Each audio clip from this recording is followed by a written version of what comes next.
بسم اللہ الرحمن الرحیم۔ محترم ناظرین، السلام علیکم۔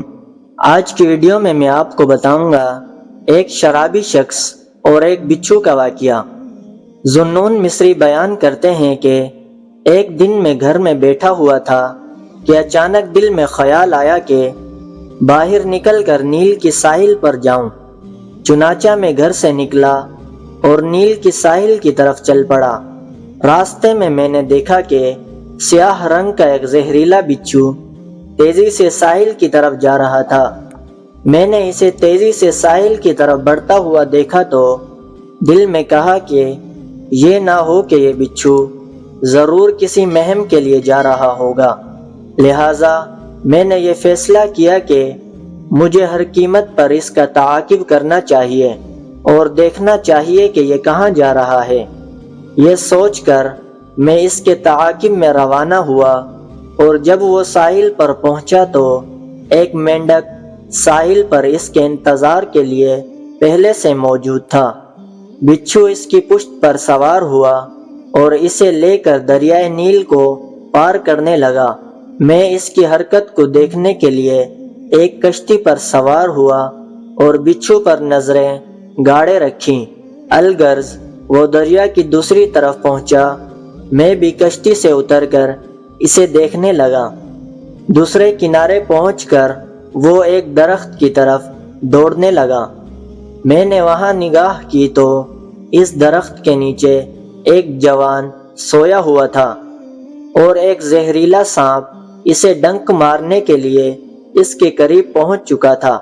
میں وہ کالا بچھو صاحب کے قریب پہنچا اور اس نے جاتے ہی سانپ کو ڈسا، جس کی وجہ سے سانپ فوراً مر گیا۔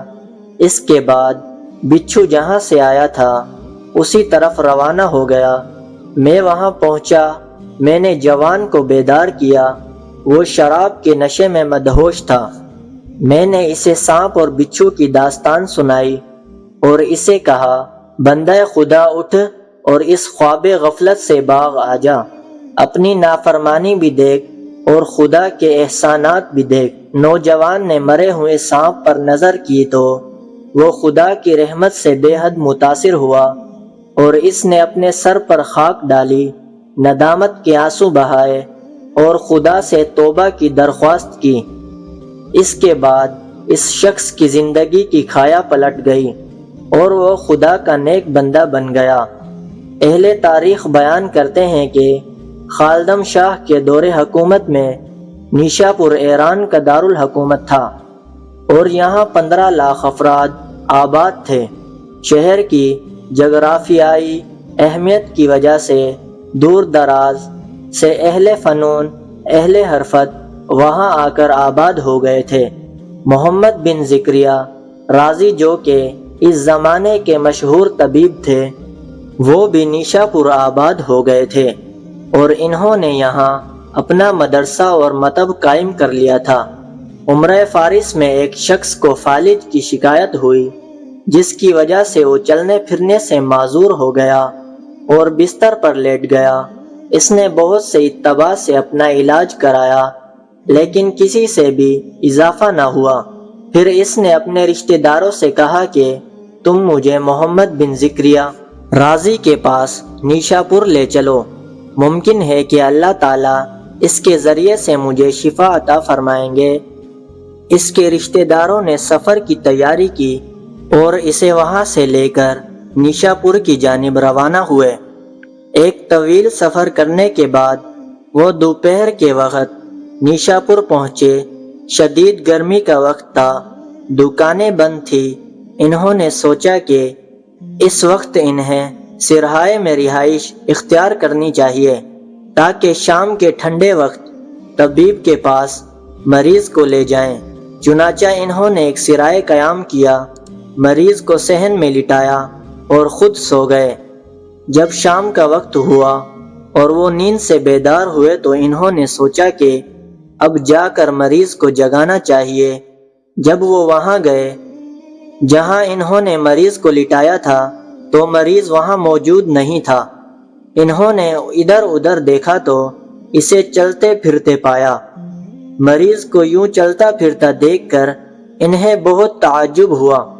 چنانچہ انہوں نے اس سے کہا، جناب عالی، آپ تو چلنے پھرنے سے قاصر تھے، اچانک آپ صحت مند کیسے ہو گئے اور یوں بے دھڑک چلنے لگے؟ اس نے جواب دیا، مجھے بھی نہیں معلوم کہ میں کیسے ٹھیک ہو گیا۔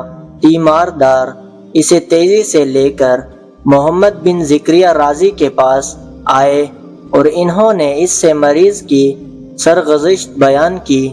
غازی نے کہا کہ اس کے فوراً کپڑے اتارو۔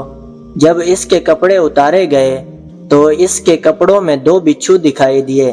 رازی نے کہا، اس پر خدا نے خود کرم کیا ہے، اس کا علاج بچھو کا زہر تھا، اسے جیسے ہی بچھو نے کاٹا تو یہ تندرست ہو گیا۔ جب انہوں نے خدا کی اس حکمت کو دیکھا تو بے اختیار سجدہ شکر بجا لائے اور اپنے وطن واپس چلے گئے۔ ایک دفعہ کا ذکر ہے کہ شہر شیراز میں خسرہ کی وبا عام ہو گئی۔ شہر میں ایک حاضرک طبیب رہتا تھا جس کے پاس لوگ دور دراز سے دوا لینے آتے تھے۔ اسی طبیب کا اپنا بیٹا بیمار ہوا۔ طبیب نے بڑی توجہ سے اس کا معائنہ کیا اور اس نے ملیریا کی ادویات استعمال کرائی، جبکہ حقیقت میں اسے ملیریا نہیں تھا بلکہ وہ خسرہ میں مبتلا تھا۔ چند روز بعد وہ بچہ اللہ کو پیارا ہو گیا۔ اس واقعے سے ہمیں یہ سبق ملتا ہے کہ ہمیں یہ جاننا چاہیے کہ طبیب اور دوائی کی حیثیت وسائل سے زیادہ نہیں ہے۔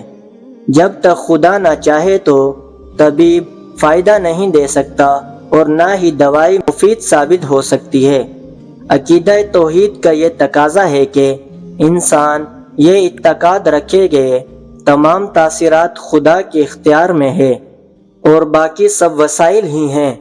ایک دن اللہ نے حضرت موسیٰ علیہ السلام کو وحی فرمائی کہ فلاں گاؤں جاؤ، وہاں تمہیں 4 اشخاص ملیں گے، ان سے گفتگو کرنا اور ان کی حاجت پوچھنا اور ان سے ان کے پیشے اور ان کا کاروبار پوچھنا۔ الغرض فرمان خداوندی کے تحت حضرت موسیٰ علیہ السلام گاؤں میں تشریف لے گئے۔ انہیں وہاں میں 4 افراد دکھائی دیے۔ چنانچہ آپ نے ان سے گفتگو کی تو پہلے شخص نے کہا، کاشتکار ہوں، پچھلے سال زراعت میں مجھے نقصان اٹھانا پڑا تھا جس کی وجہ سے میں مقروض ہو گیا تھا۔ پھر اس فصل کے لیے میں نے ادھار پر بیج لیا اور فصل کاشت کی۔ آپ سے درخواست ہے کہ آپ خدا سے سوال کریں کہ وہ بارش نازل فرمائے تاکہ ہماری فصلیں بہتر ہوں اور ہم خسارہ سے بچ سکیں۔ حضرت موسیٰ علیہ السلام نے دوسرے شخص سے گفتگو کی تو اس نے کہا کہ میں کمہار ہوں، مٹی کے برتن بناتا ہوں، دور دراز سے مٹی لاتا ہوں، پھر اسے بھگو کر اسے گارا بناتا ہوں، بعد میں اس گیلی مٹی سے برتن بنا کر دھوپ میں رکھتا ہوں اور ان کے خشک ہونے کے بعد انہیں پکا کر فروخت کرتا ہوں۔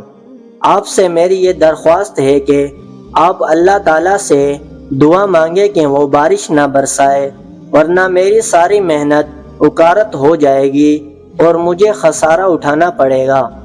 حضرت موسیٰ علیہ السلام نے تیسرے شخص سے گفتگو کی تو اس نے کہا کہ میں کھیت کا مزدور ہوں، نالیاں بناتا ہوں، اگر اندھی آ جائے تو مجھے نالیاں بنانے میں آسانی ہو جاتی ہے ورنہ میرا کام مشکل ہو جاتا ہے۔